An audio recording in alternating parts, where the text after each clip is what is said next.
full-time new hire packet for the job he was supposed to start next month. He had pulled strings just to get that position. The packet included a confidentiality agreement. Its cover said plainly, "Do not open or alter without written confirmation from the MP and Human Resources." Dad glanced at it as if he could not read. Then the color slowly drained from his face. This isn't Chloe's transcript packet? I blinked. Oh, it isn't? I thought Mom knew. Mom turned pale too. I saw it on the table. I thought it was Chloe's. Dad grabbed the envelope and flipped through the packet. The cover had been cut, several pages were nicked by the scissors, and the signed offer letter at the bottom bore a greasy smear from where Mom had used it to steady her hand. The living room felt terrifyingly silent. The veins on Dad's forehead jumped. Linda Davis! Mom flinched. I didn't do it on purpose. How was I supposed to know it was your hiring packet? Dad's voice cracked. Didn't I say last night that no one was to touch the envelope on that table? Mom's tears came at once. Why are you yelling? I was trying to check Chloe's transcript packet. Is it a crime to mean well? The same words. The same tears. Only this time someone else had to bear them. I added softly. Dad, Mom was doing it for the family. You should try to understand her. Dad whipped around and glared at me as if he wanted to tear me apart. I wasn't afraid. I almost smiled. Don't rush, Dad. This was only the beginning. In the end, Dad did not hit Mom. He only paced the living room with the ruined hiring packet in his hand, circling it more than 20 times while muttering, "Useless.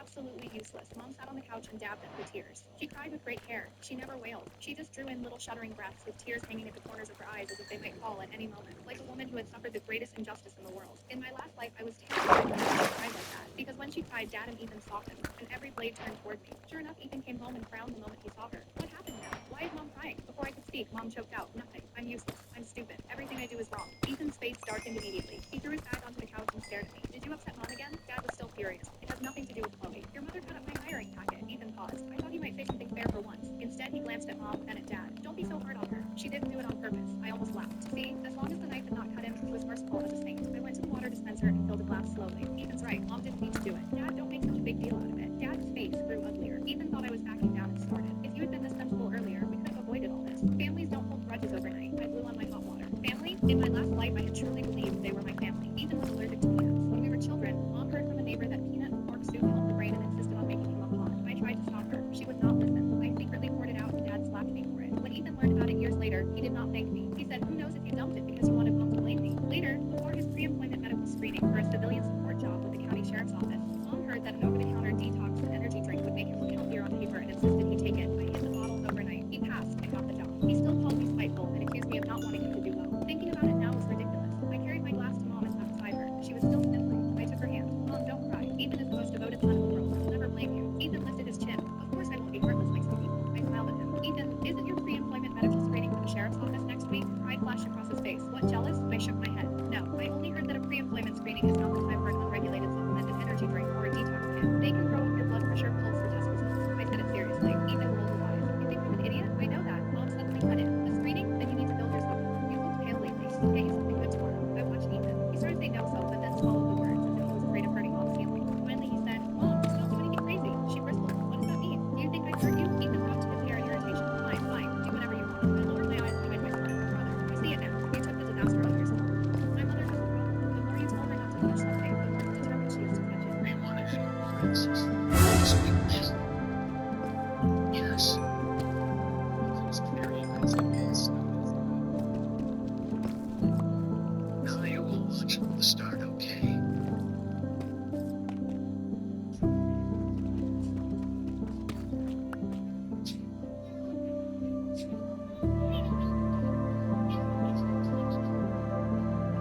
My dad legally named me Scrotum before my mom even woke up from the anesthesia. He had combined his two brothers' names, Scott and Tim, and thought it sounded beautiful. When my mom woke up, she started screaming, "Say it out loud slowly. Scrotum, Scrotum. What's the problem? It sounds like a Greek goddess." She put her head in her hands. "You are a complete idiot." He refused to change it because Uncle Scott had promised $10,000 to any niece or nephew named after him. At least that was the story I spent 18 years believing. The first few years were fine because my mom called me Scotty at home, but then I started kindergarten. The teacher called out names one by one until she got to mine. Scro, Tim. Every kid in the room turned around and laughed. By third grade, the boys figured out what it meant. Scrotum's name means ball sack. I came home sobbing and begged my dad to let me change it. He shook his head. Absolutely not. Uncle Scott would be devastated, and we need that money for college. Something didn't feel right, but I was a kid, and he was my dad, so I let it go. In middle school, I sprinted to class before the bell to beg whoever was teaching, "Please just call me Scotty." One substitute crossed her arms. "I'm going to call you by your legal name, young lady." "Scrotum? Where is Scrotum?" I hid in the bathroom for 2 hours, and my dad's response when the school called was, "She needs to toughen up." I got through high school by not talking and wearing headphones everywhere. Then the day I turned 18, I went to the courthouse alone with $300 I had saved and changed my name to Mila Scott Martinez. I told my dad, and he started shaking with rage. "You just threw away $10,000. I shook my head. "I threw away away the worst 18 years of my life. That night, I called Uncle Scott in front of my dad. I changed my name, and I'm sorry if that hurts you, but I couldn't take it anymore. He went quiet.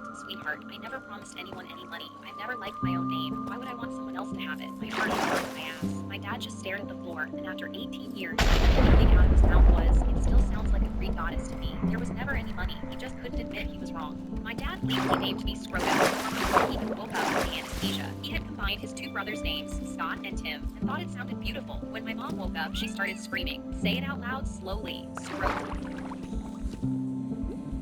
After my family joined camps to send me to prison for 3 years, I start learning how to behave myself. I do whatever everyone else tells me to do. The day I'm released from prison, my wife, Regina Johnson, sits in the car and says coldly, "If you ever lay those hands of yours on Ty again, I'll..." Before she can say anything else, I jump out of the car, pick up a brick from the side of the road, and smash my hand into a pulp with it. Regina stares at the bone sticking out and goes pale. When we get back home, Tyler Lowe, my adopted younger brother, ambushes me in the bathroom and scoffs. "So what if you're the biological..." My dog's so big she gets prescribed horse medicine. My dog's so big she gets prescribed horse medicine. My dog's so big she gets prescribed horse medicine.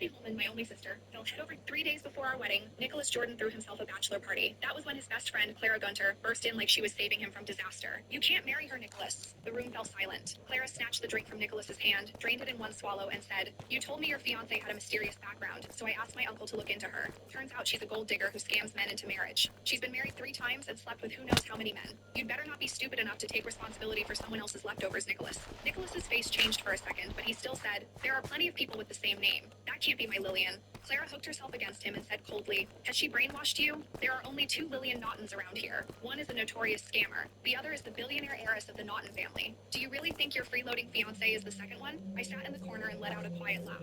From this moment Hello. on, no one in the Hunter family would ever step inside another Naughton Group store. Only then did Clara notice me. She wasn't embarrassed in the slightest. Instead, she smirked. "What's wrong, Lillian? Why so quiet? Did I actually expose you?" She leaned farther into Nicholas, all deliberate provocation, and the entire room turned to stare at me. I said lightly, "If I'd interrupted, I would have missed such an imaginative story." I reached out and pulled Nicholas away from her, but he flinched from my touch like it burned him and stepped right back to Clara's side. He looked furious. "Where did you get that information? Don't think you can frame my fiancé just because we're friends, Clara. Lillian and I are getting married." It sounded like he was defending me, but I had seen the way he recoiled. He believed her. A sharp pain clenched in my chest. Seeing my pale face, Clara grew even smugger. "My uncle works for the police. I already thought something was off about her. What kind of woman just happens to collapse with a fever in the middle of a snowstorm right in front of your car? You rescued her, and she latched onto you ever since. It was obviously a setup. I didn't want to see you get conned, so I had my uncle run her ID. And what do you know? Lillian is a notorious marriage scammer." The room erupted in whispers.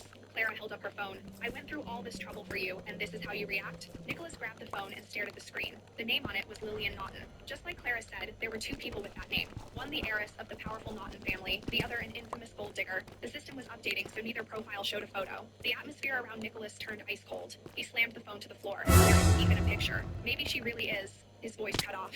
He seized my wrist and demanded, "Tell me the truth. Did you collapse in front of my car on purpose that day, Lillian?" My wrist throbbed, but it was nothing compared to my chest. I had planned to tell him at the wedding that I was the heiress of the Naughton family in Halport, and that I would approve the Jordan family's business proposal with Naughton Group as my wedding gift. Now, after a few rumors and no proof at all, this was what I got. I forced out, "You don't believe me?" The whispers around us only grew uglier. She was obviously caught. The first time they met, she collapsed in front of the Jordan family's limited edition Rolls Royce. He's marrying her without even checking her background? Mr. Jordan bought her so much jewelry, she barely wore any of it. Did she pawn it? Then someone sneered, "Just look at her face. She probably got plastic surgery just to trap rich men." Clara hit Nicholas on the shoulder in frustration. "You're blinded by her looks. How can you still doubt me with all this evidence?" "Fine. Go ahead and let her her ruin you. Women like her love fools like you. I had tolerated enough. I said coldly, watch what you say. Defamation can send you to jail. And what makes you so sure I can't be the heiress of the Naughton family? Nicholas took it as a threat. He shoved me hard enough to make me stumble, his eyes dark and hostile. How dare you threaten Clara in front of me? Then he turned and said, go tell everyone the wedding is canceled. I stared at him, cradling my scraped, bleeding palm. My parents flew back from overseas for this. Our families and all our friends have already been notified. How can you call it off just like that? He grabbed my chin. So you're that desperate to marry me? Did Clara hit the mark? Are you really just a trashy gold digger? It makes me sick to think I actually slept with you. He shoved me aside and walked off. His friends followed. Before he disappeared down the hall, I heard him say, book me an HIV test at the hospital. That one sentence left me hollow. I had fought for this relationship. I had secured another $14 million in revenue for Naughton Group just so my parents would agree to let me marry beneath my status and move from Hellport for Nicholas. I had done it because I trusted the man who carried me to a hospital the day we met. I never thought the love I protected so carefully would be twisted into desperate harassment for money. A sudden pain hit my lower abdomen. Nausea rolled through me, but I still made my way to the hospital. The doctor looked over my results and said, you're 5 weeks pregnant, Ms. Naughton. The abdominal pain was triggered by emotional distress. Your uterine wall is very thin, and this is your first pregnancy. If possible, I recommend carrying the baby to term. I stared at the report in my hand. Before I could even process it, I saw Nicholas and Clara walking out of another exam room. The moment Nicholas saw me, his face hardened. He strode over and sneered, you've got nerve following me here. Be grateful you didn't give me anything. Otherwise, even your life wouldn't be enough to pay for it. I no longer had any illusion that he trusted me. I turned to leave, but Clara had already seen the report in my hand. She snatched it, scanned it, and laughed. You've got to be kidding. You're faking a pregnancy now to force Nicholas to marry you? Do you really think he'll fall for that? I took the report back and said, I have no reason to fake this. And you're going to pay for what you've done, Clara. You've slandered me over and over, and Naughton Group won't let it go. Neither will the Gunter family. Forget doing business with us ever again. Or stepping into any Naughton property. Clara burst out laughing and draped herself over Nicholas's shoulder. Naughton Group? That company has hundreds of stores from Hellport to Caldoria, and you're just a cheap gold digger. Don't flatter yourself. The people behind Naughton Group are arriving in Caldoria in 3 days. If they hear you've been using their name to run a marriage scam, do you think you'll survive it? Then she leaned in close to my ear and hissed, you're a worthless whore who's been passed around. Who do you think you are? I snapped and slapped her hard across the face. Watch your mouth, Clip. What?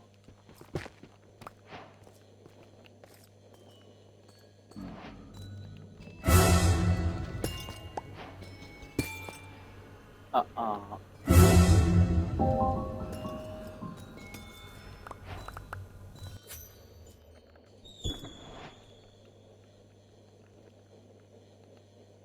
man. Sarah, she froze for a second, then turned to Nicholas in outrage. I'm not your fiancé, so she can just hit me now? You're going to stand there and do nothing? Nicholas's expression turned glacial. He ordered his bodyguards to hold me down, then said in a calm, brutal voice, hit her back. How dare a filthy gold digger touch Clara? I clenched my hands so hard my nails bit into my palms. We had been together for 8 months. Our lifestyles matched, our interests matched, and I had really believed we were meant for each other. I never imagined everything between us could collapse so completely over a few poisonous words. Clara slapped me back with all her strength. Nicholas will never marry you, even if you fake a pregnancy to trap him. My cheek burned. Blood touched the corner of my mouth. Nicholas looked at me with total indifference. Change your name and get out of Bellevue. Then his gaze dropped to my stomach. He waved a hand as if ordering trash removed. Get rid of the thing inside her. I won't let someone like her taint the Jordan bloodline. I struggled wildly as the bodyguards dragged me toward the operating room. I clawed at the doorframe and screamed, you can't do this, Nicholas. I'm the one carrying this baby. It has nothing to do with the Jordan family. What gives you the right to decide for me? Clara laughed from the side. Of course it has nothing to do with the Jordan family. Who knows whose bastard it is? You expect Nicholas to raise another man's child? Nicholas stayed cold and silent. I broke. I'll leave with the baby. The doctor said an abortion could damage my uterus. I might never be able to have children again. Please, Nicholas, let me go. For the first time, hesitation flickered across his face. Then Clara cut in at once. That's easy to say. Once the baby's born, you'll just come back and force him to marry you. The Jordans are rich and respectable. You think a gold digger would ever let go of that? I gripped the handle until my knuckles went white and glared at her. I'm from the Naughton family in Hellport. I'm richer than your entire family. Why would I need to cling to the Jordans? Let me go. Whatever hesitation remained in Nicholas vanished.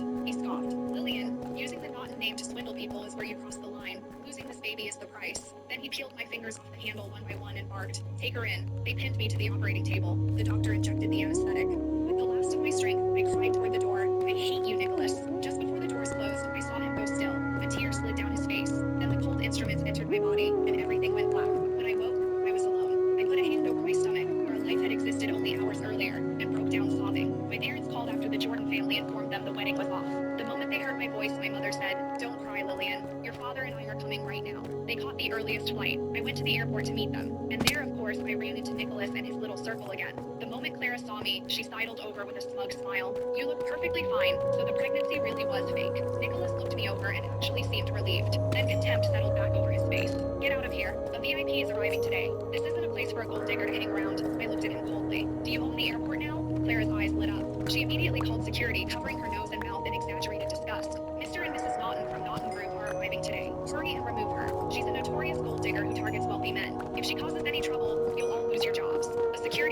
to me apologetically. Miss, I'm afraid I'll have to ask you to move to another area.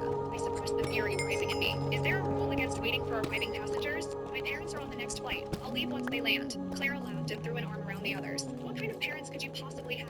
You're obviously here scouting for your next rich target. Why don't you show everyone how you seduce wealthy men? Then she opened a live stream and shoved her phone in my face. Everyone, look. This woman is still trying to cling to my best friend. I exposed her not long ago, and now she's come to the airport to hunt again. Keep an eye on your husbands, ladies, or she'll target them next. The people around us instantly joined in.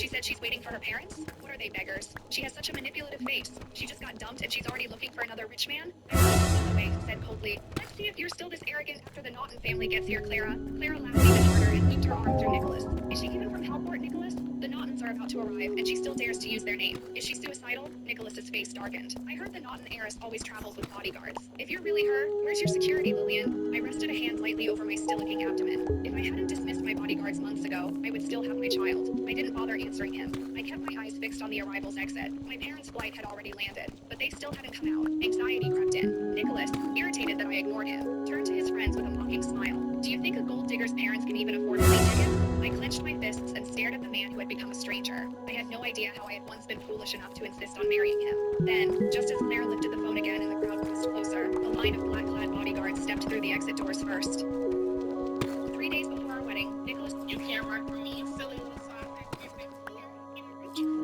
texted, "You're a jealous hotwad, don't come out with us anymore." When I finally stayed home, at first I thought it was a joke. I reread the messages like 10 times. Then more messages started coming in. "You killed the vibe again last night. That guy was literally just being nice. You always do this. You drag us away from guys for no reason. Like, sorry guys usually talk to us and like you, but that's not our fault, Lola. If you're jealous, just say that." My stomach dropped. I just stared at my phone. These were my best friends. We'd been close for over 10 years. My thumb covered over the keyboard. I wanted to defend myself, but what was the point? They'd already made up their minds. Fine, I told them something. No one replied. A few minutes later, my friend Valerie, who's in the group chat, texted me privately. "I'm sorry, that wasn't fair," but she didn't say it in the group chat. The thing is, I never wanted to be that friend, but I felt like I had to be that friend. I was always the one who stayed a little more sober, paid a little more attention, and I saw things they didn't. Like junior year when we were at some bar off campus. This guy had to be at least 40 with a receding hairline. He kept buying my friend Lola drinks. She was gone, couldn't even stand straight, laughing at everything he said. He had his hands on the lower lip, already talking about how his apartment was just around the corner. I walked straight up to her and said we were leaving. She threw a fit and called me dramatic. The guy tried to tell me to mind my business, and I told him if he didn't back up, I'd make a scene loud enough for the whole bar to hear, and I saw the wedding ring on his finger. He disappeared real quick after that. Lola didn't talk to me for 3 days, said I embarrassed her in front of a guy who actually saw her for her. Then there was the house party last summer. I watched some guy pour something into a cup when he thought no one was looking. He walked right over to my friend Bree, giving her the cup with this big smile on his face. I grabbed it out of her hand before she could take a sip and threw it in his face. Told him to get the hell out before I called the cops. Bree was furious. Said I humiliated her for no reason, that he was obviously just being nice, and I ruined her night. She didn't believe me when I told her what I saw. None of them did. And the night that started all this, the one where I killed the vibe, we were at a club downtown. This guy had been following our group around all night. In our group chat, my best friend texted, "You're a jealous hotwad, don't come out with us anymore." When I finally stayed home, at first I thought it was a joke. I reread the messages like 10 times. Then more messages started coming in. "You killed the vibe again last night. That guy was literally just being nice. You always do this. You drag us away from guys for no reason. Like, sorry guys actually talk to us and not you, but that's not our fault, Lowell. If you're jealous, just say that." My stomach dropped. I just stared at my phone. These were my best friends. We'd been close for over 10 years. My thumb covered over the keyboard. I wanted to defend myself, but what was the point? They'd already made up their mind. Fine, I said. I'll stop worrying. No one replied. A few minutes later, my friend Valerie, who's in the group chat, texted me privately. "I'm sorry, that wasn't fair," but she didn't say it in the group chat. The thing is, I never wanted to be that friend, but I felt like I had to be that friend. I was always the one who stayed a little more sober, paid a little more attention, and I saw things they didn't. Like junior year when we were at some bar on campus. This guy had to be at least 40 with a receding hairline. He kept buying my friend Lola drinks. She was gone, couldn't even stand straight, laughing at everything he said. At Christmas Eve dinner, my parents told me, "You're 25. Move out and start acting independent." My brother laughed while I packed, but when I reached the front door, Mom asked the question that exposed what they really wanted from me. My name is Harlow. I was 25. For 3 years, I've been paying my parents' mortgage, electricity, water, internet, and car insurance. All while my 28-year-old brother Colton lived rent-free in the house, drinking from a fridge bill, calling me a family accountant. It started small, $50 for groceries, one electric bill. Dad had fallen off a ladder and hurt his back. His disability claim dragged on for years. Every request felt temporary, and then temporary became my whole paycheck. That night, the table smelled like ham and cinnamon. Dad leaned back with his bourbon. "Harlow, you're 25 now. Don't you think it's time you moved out?" I laughed. "Nobody else did. I pay the mortgage," I said. "I pay the electricity. I bought half this dinner." Colton didn't even look up from his phone. "Bro, it's kind of pathetic being 25 and still living at home. You're 28. I said. "You live in the basement and pay for nothing. This isn't about me." Apparently not. Mom sighed the sigh she used to make me feel difficult before she'd even finished a sentence. "It isn't healthy for a woman your age to stay tangled up in her parents' finances. You need independence." "Independence from what? I'm the one everyone depends on." Silence. Dad looked at the TV. Colton looked at his phone. Nobody answered. Dad's silence told me everything. They wanted me gone. They just expected my money to stay. "Okay," I said. "I'll move out." Relief flashed across Mom's face before she could hide it. The next morning, I packed 2 suitcases and my grandmother's jewelry box. It took less time than I expected.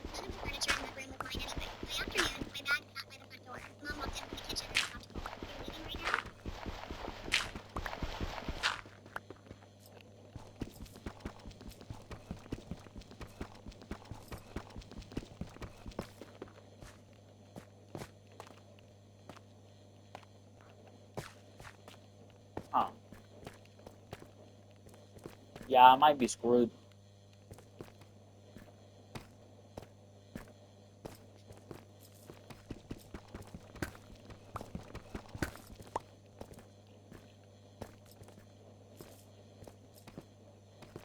What the fuck is that? Oh, it's just more water.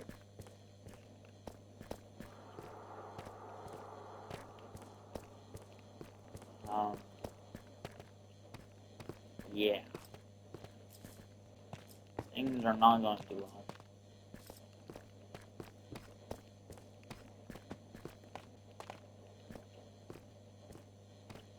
It's not very ideal in this situation.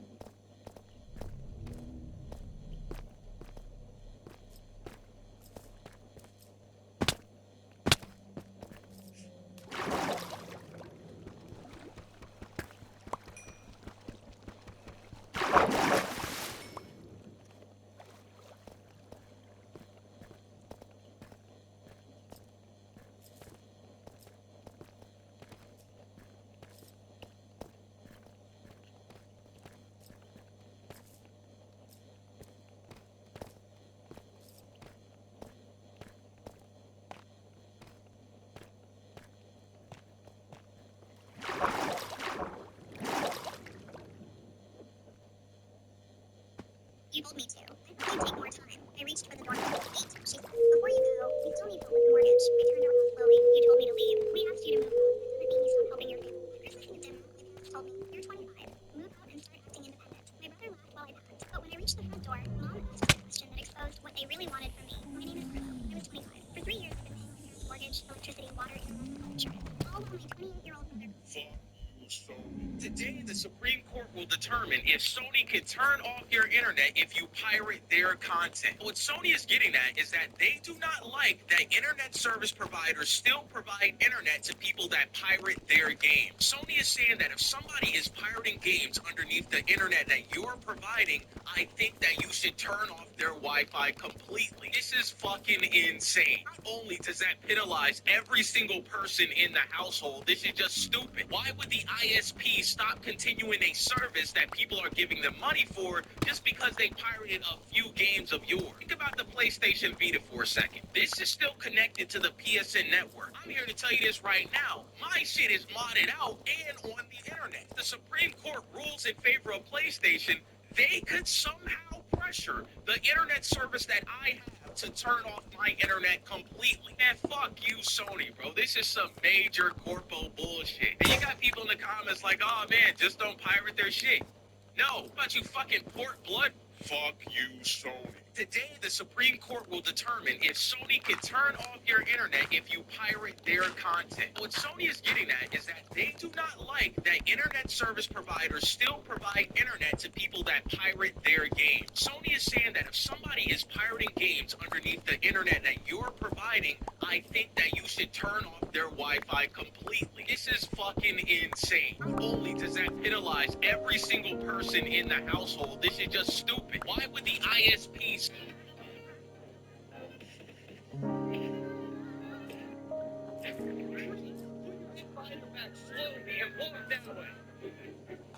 Oh, I can definitely make that jump.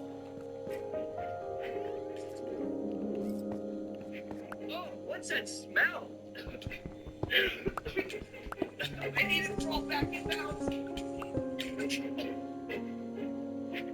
Huh, I knew nothing bad would happen if I walked out of bounds. Whoa! Who's this guy? Return back in bounds. Nah, what are you gonna do about it? Oh. What's all this junk doing in the way? Stepped away from the truck spot. Oh, I don't feel too good.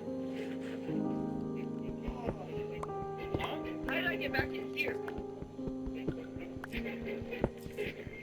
Wait, I feel like I'm just going in circles. Please, put your hand slowly and walk that way. Oh, I can definitely make that jump. Oh, what's that smell? I need to fall back in bounds. Huh, I knew nothing bad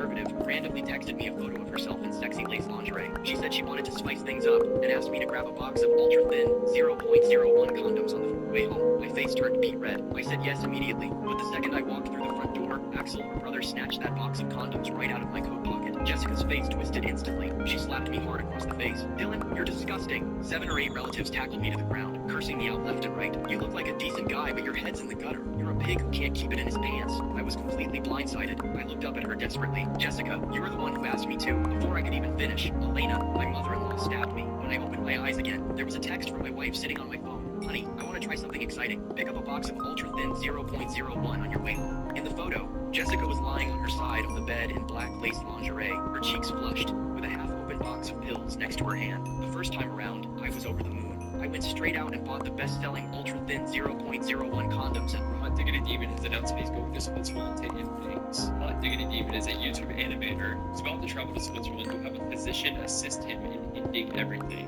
The reason given for this is his deteriorating health. He has fibromyalgia, among other health issues, and along with his health failing, he just financially cannot afford to keep going as he is right now. Hot Diggity Demon has announced that he's going to Switzerland to end things. Hot Diggity Demon is a YouTube animator who's about to travel to Switzerland to have a physician assist him in ending everything. The reason given for this is his deteriorating health. He has fibromyalgia, among other health issues, and along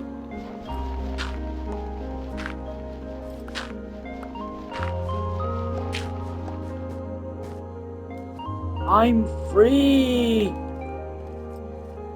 You know, figure out where the fuck I'm at now.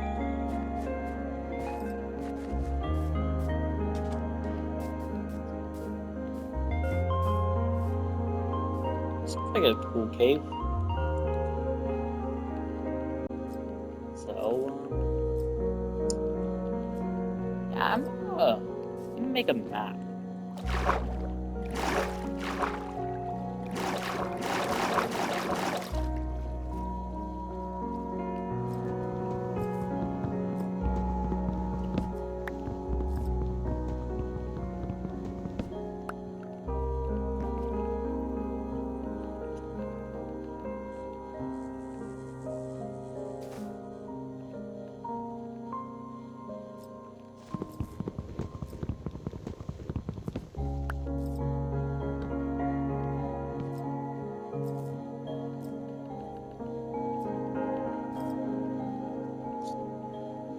Yeah.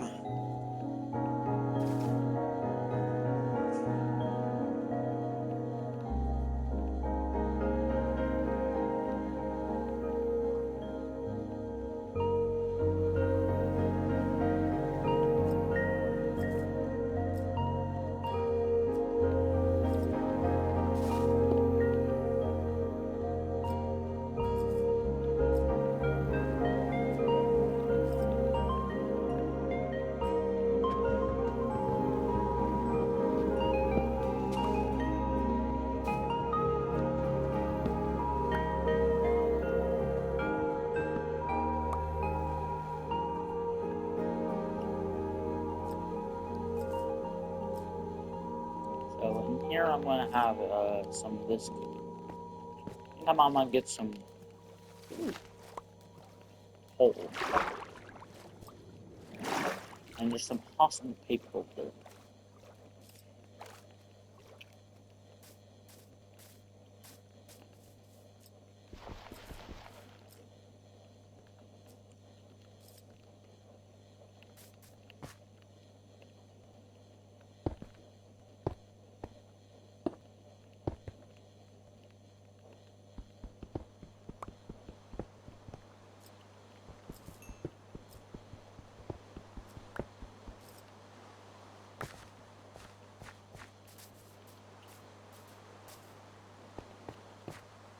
Convenient. Oh wait, wrong pickaxe.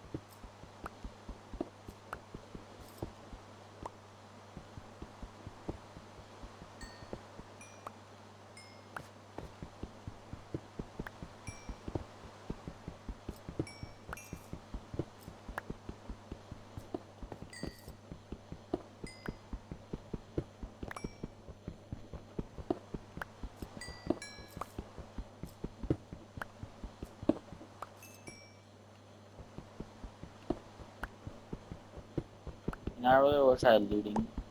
That would be nice. Okay. So then we grab some sugar cane over here. We're going to make some paper.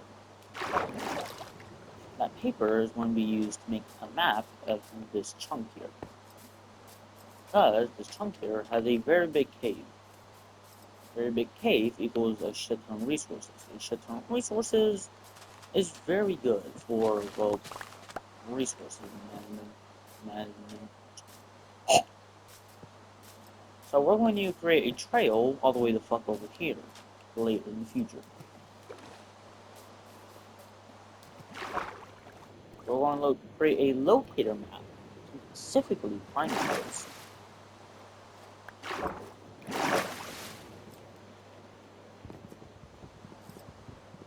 Cut down a bit more wood. Break a DS down. Alright. So we have 4 items. Now, I believe like I don't need okay, now we can create a compass to go along with this compass of ours.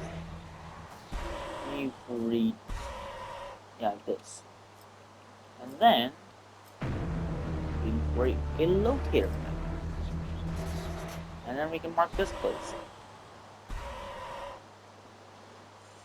Oh.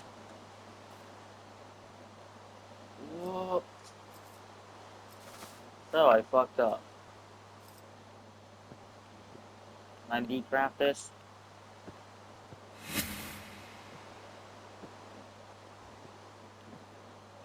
So I fucked up. So you know what? I'm going to smoke one more piece of iron with some coal I have.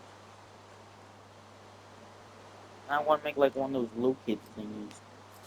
Oh wait, no, I need to smell like 5 iron then.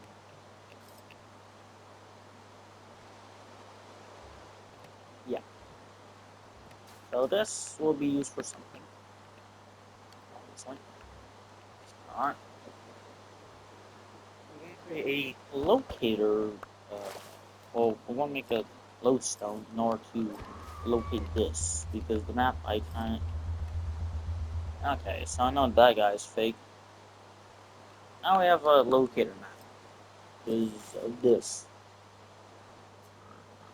It's mainly showing us over here, which I guess that will be nice to check out later. But for now,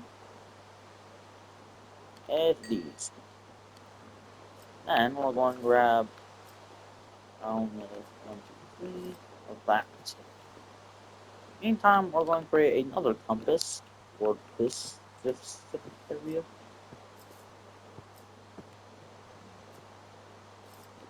Okay. Oh, wait, I cannot create this. Oh, that's nice. Alright. So then we are going to place these.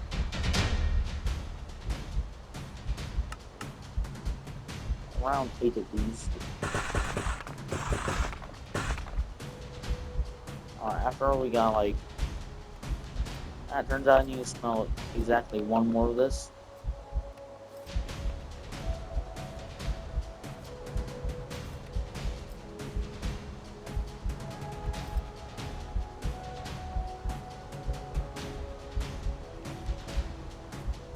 Yeah. And then with that, we can create this lodestone. Okay. Now we can go over here, which is mainly in order to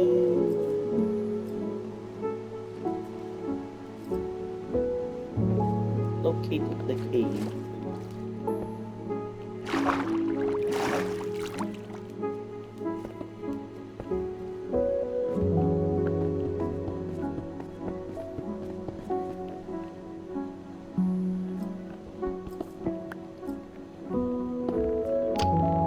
There we go. It's done. Now I just need to figure out where the fuck my home's at. That's about the only problem. Which is kind of the main big ass problem, in case you don't realize it. Because while I was digging, I was making a circle. And now, I don't know what it was. So, God knows what the hell it's at. So the best bet I have is just going this direction. That's... yeah, no. A lot of things around here.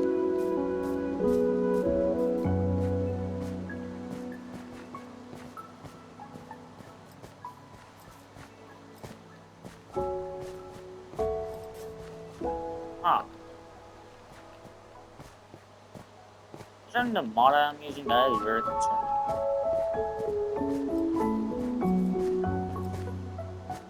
So, yeah.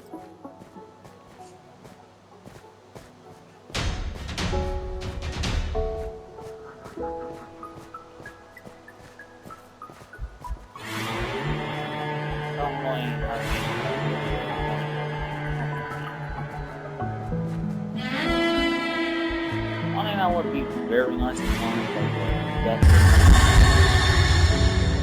unfortunately, I cannot have it because I'm, well, not in the ancient city, and you need that. You need something from the ancient city.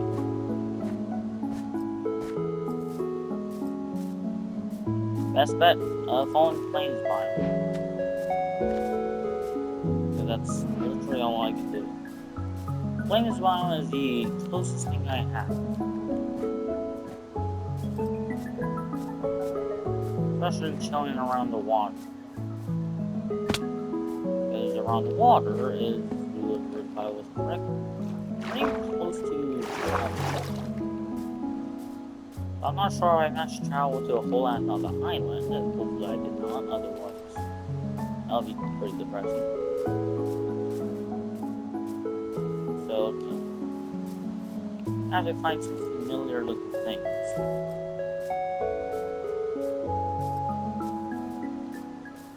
Which is not going to be.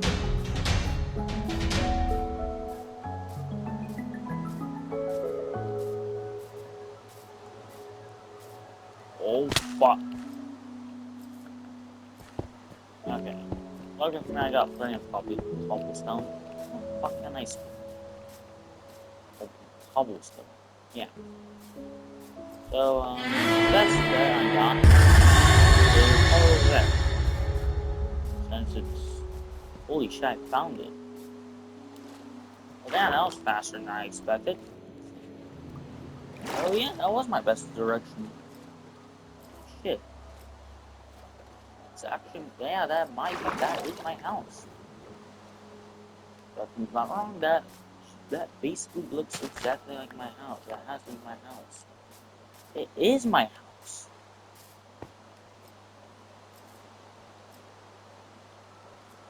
Jesus Christ. I can go back to streaming now.